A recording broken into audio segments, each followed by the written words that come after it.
जो बदला जा सके उसे बदल दो, जो बदला न जा सके उसे स्वीकार कर लो, जो स्वीकारा ना जा सके उससे दूर हो जाओ, लेकिन हर हालत में स्वयं को खुश रखो।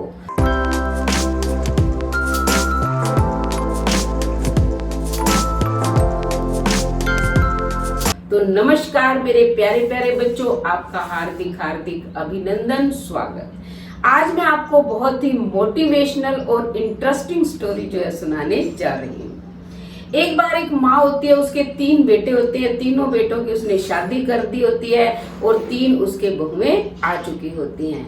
जो बड़ी 2 बहुएं हैं वो क्या सास का हमेशा कहना मानती हैं, साड़ी पहन के रखती हैं, सर ढक के रखती हैं, व्रत उपवास करती हैं, जो भी सास कहती है उसके रीति रिवाज परंपराएं सब मानती हैं। लेकिन छोटी जो बहू है वो क्या स्पोर्ट्स टीचर है, इसलिए वो साड़ी पहन नहीं सकती, व्रत उपवास कर नहीं सकती, क्योंकि उसे जो है सारा दिन बच्चों को खिलाना होता है और भागदौड़ करनी पड़ती है। वो अपनी सास को बहुत समझाती है कि माँ मेरा मन तो अच्छा है, क्या हुआ मैं व्रत उपवास नहीं कर सकती और मुझे ये ड्रेस तो पहन के जानी पड़ती है क्योंकि स्कूल में स्पोर्ट्स ड्रेस ही अलाउड है। लेकिन सास को वो तीसरी बहू अच्छी नहीं लगती है। अब क्या काफी टाइम जो है बीत जाता है। बड़ी बहू सोचती है कि मैं जो है अब अलग हो जाती हूँ क्योंकि मेरे बच्चे बड़े हो गए हैं।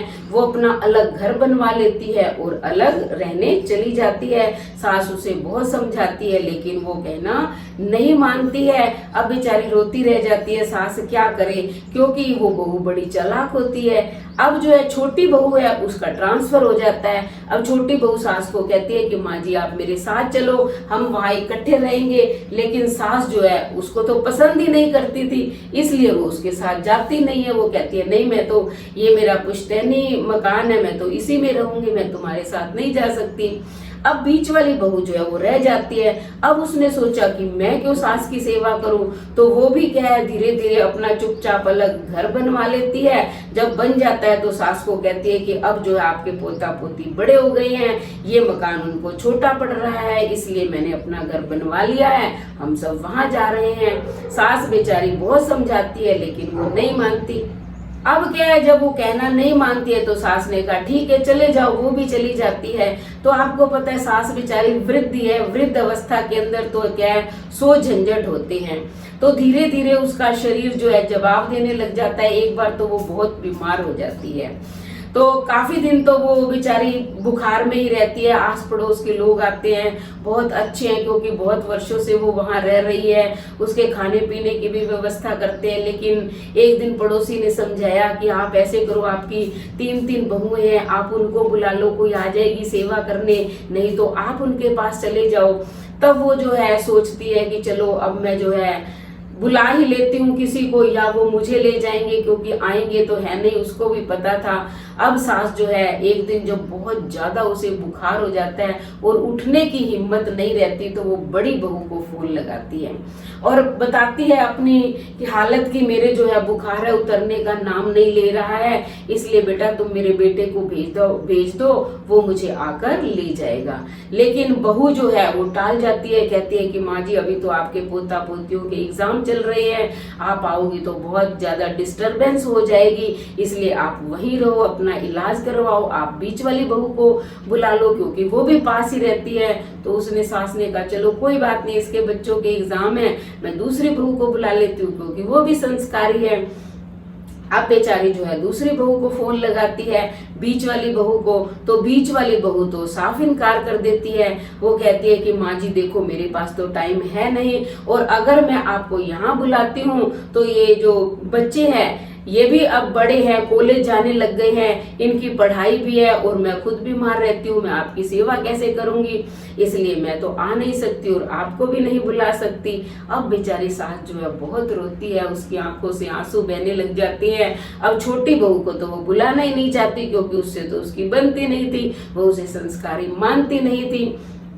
बेचारी सोचती रहती है कि अब क्या करूं। दोपहर हो जाती है, लेट जाती है, इतने में ही क्या है छोटी बहू का फोन आ जाता है।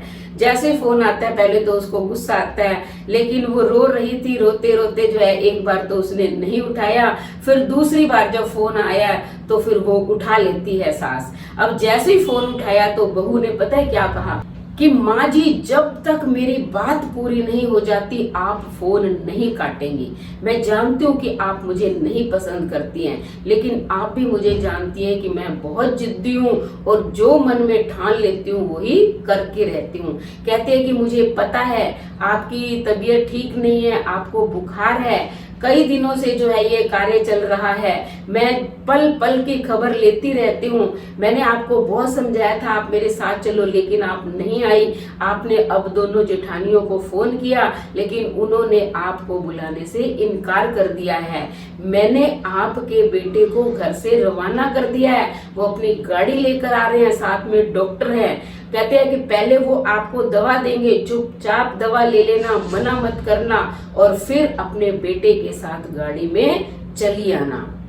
इतना सुनना था कि सास की आंखों से जो है आंसू बहने लग गए, वो रोने लग गई, क्योंकि आज तक वो जिसको संस्कारी नहीं मानती थी वही उसकी संस्कारी बहू निकली। और इतने में ही जो है यानी कि बेल बजती है, वो गेट खोलती है, देखती है तो सामने उसका छोटा बेटा और डॉक्टर खड़े होते हैं। तो बेटा जो संस्कार हैं वो हृदय में होते हैं, कोई दिखावे से नहीं दिखाए जाते हैं कि आप मान लो ड्रेस ऐसी पहन रहे हो, साड़ी नहीं पहन रहे हो तो क्या आप संस्कारी नहीं होगे। संस्कारी तो अंदर से पता चलता है ना, व्यवहार से पता चलता है। इसलिए आजकल क्या मनुष्यों के बहुत सारे चेहरे हैं, वो दिखाते कुछ और हैं, दिखते कुछ और हैं, करते कुछ और हैं, कराते कुछ और हैं। इसलिए सही व्यक्ति की पहचान जो है सही वक्त पर कर लेनी चाहिए। तो कैसी लगी वीडियो? अगर आपको ये मेरी वीडियो अच्छी लगी तो फटाफट चैनल को सब्सक्राइब करें, लाइक करें, शेयर करें, कमेंट करें और बेल आइकन के बटन को दबाएं ताकि अगली वीडियो का नोटिफिकेशन सबसे पहले आपको मिले। धन्यवाद।